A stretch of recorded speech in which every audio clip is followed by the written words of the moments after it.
মুখে মুখে আশিকে রাসূল দাবি করলে চলবে না। মুখে মুখে আশিকে রাসূল দাবি করলে চলবে না।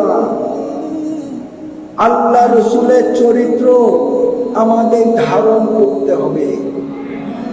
আল্লাহ রসুলের আদর্শ আমাদের ধারণ করতে হবে। কোরআন সুন্নাহর আদর্শ আমাদের ধারণ করতে হবে।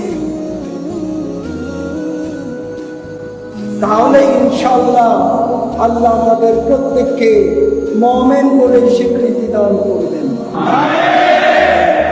তাই কোরআন সুন্নাহর আদর্শ থেকে আল্লাহ যেন কাউকে বিচ্যুত না করে ইবাদত বন্দেগীর মধ্য দিয়ে, হক হালাল রুজির মধ্য দিয়ে, ঈমানি জীবন যাপনের মধ্য দিয়ে সবাইকে চলার তৌফিক আল্লাহ দান করুন। সবাই যেন। আসসালামু আলাইকুম ভাই, চ্যানেলটি সাবস্ক্রাইব করে পাশে থাকুন। সাবস্ক্রাইব করতে টাকা লাগে না ভাই।